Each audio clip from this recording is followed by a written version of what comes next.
नमस्कार. मी शिवाजी काळभोर, पत्रकार, सातारा. यशवंत महाराष्ट्र यूट्यूब चॅनलमध्ये आपलं स्वागत आहे. विधानसभेचं वातावरण तापायला लागले आणि वेगवेगळ्या बातम्या कानावर यायला लागल्यात. आता एक बातम्या अशा आल्या की अजित पवारांचा वाई मतदारसंघावर डोळा आहे. वाई, खंडाळा, महाबळेश्वर या मतदारसंघावर. कारण लोकसभेला अजित पवारांच्या पत्नी सुनेत्राताई पवार तिथून हारल्या आणि आपलं या बारामतीत आता किती वजन राहिलंय हे अजित पवारांना आता कळून चुकलंय. त्यामुळं ते आता एका सुरक्षित मतदारसंघाच्या शोधात आहेत आणि सातारा जिल्ह्यावर त्यांचं प्रेम ओतू जात होतं.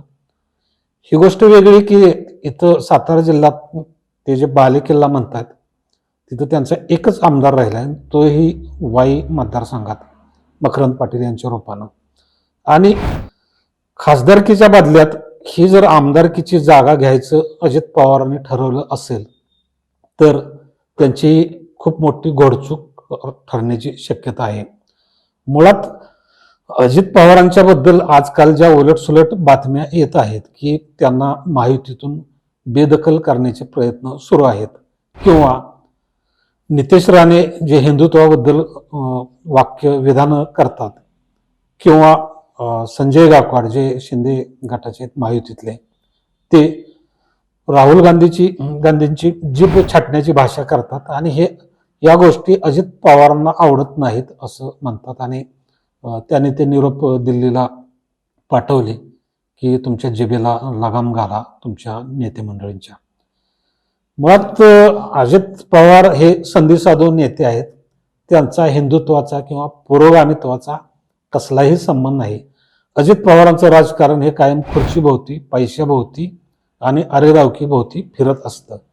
आता महायुतीत गेलेलो आहे, परंतु तिथनं बाजूला पडलो तर किमान 15-20 आमदारांची टोळी करू आणि आपली बार्गेनिंग पॉवर वाढवून आपल्या जे काय नेहमीप्रमाणे आपल्याला जी आशा असते ती पदरात पाडायची, हा त्यांचा एकमेव उद्देश असावा आणि त्या हेतूनच वाईवर त्यांचा डोळा असावा. आता वाईचं जे सत्तेचं केंद्रीकरण झालेलं आहे मकरंद पाटील किंवा नितीन पाटील यांच्या घराण्याभोवती, की आता दोन्ही कारखाने खंडाळा आणि किसनवीर सातारा सहकारी साखर कारखाना, जिल्हा बँक, सगळ्या स्थानिक बाजार समित्या असतील किंवा काय, आमदारकी, खासदारकी, आणि आता नितीन पाटील यांना खासदारकी दिली म्हणजे मग वाई मतदारसंघावर आपला हक्कच झाला असं अजित पवारांचा असा समज असावा. पण मकरंद पाटील काय राजकारणातले चक्के पंजे माहीत नसणारे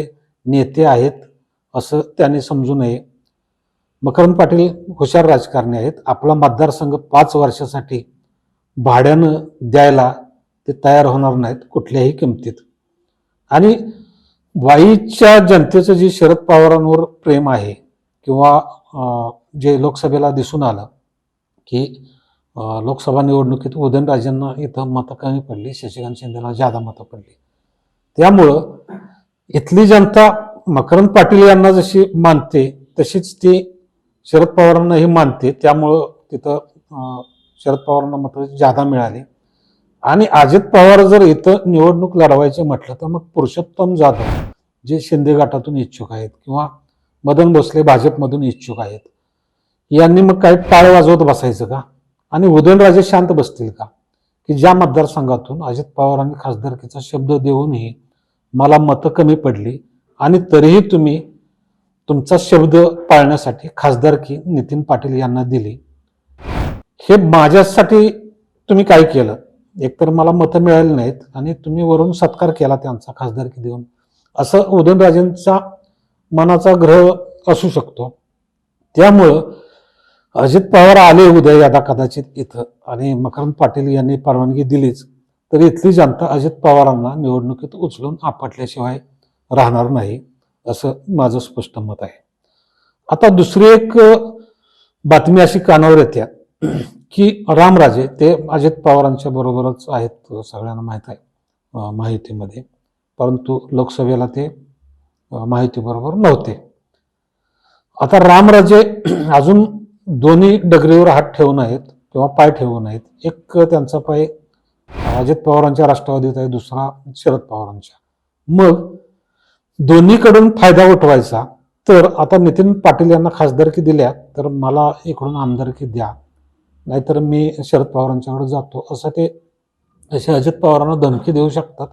आणि त्यांचं तेवढं वजन आहे.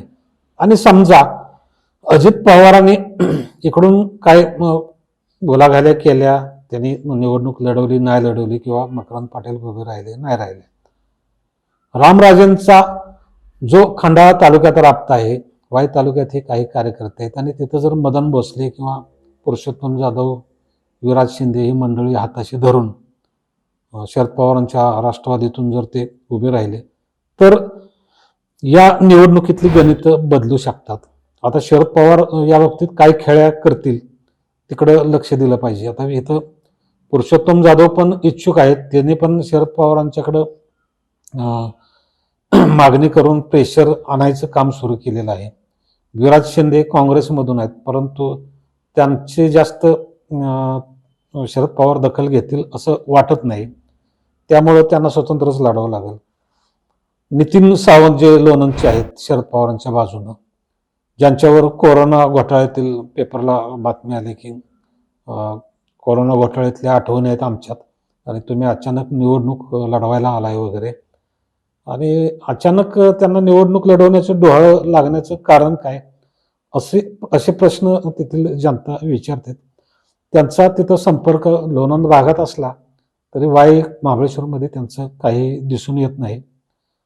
परंतु शरद पवार शेवटच्या वेळेला काय करतील सांगता येत नाही. परंतु नितीन सावंत यांच्यापेक्षा त्या बेस्ट पर्याय त्यांच्याकडे आहेत, जे पुरुषोत्तम जाधव किंवा मदन भोसले यांच्या रूपानं. त्यामुळं नितीन सावंत यांचा टिकाव लागण्याची शक्यता कमी आहे. तर बघूया पुढच्या 4 दिवसात काय, 4-8 दिवसात काय घटना घडतायत, घडामोडी घडतायत, आपण लक्ष ठेवून राहू आणि नंतर त्यांचं विश्लेषण करू. नमस्कार.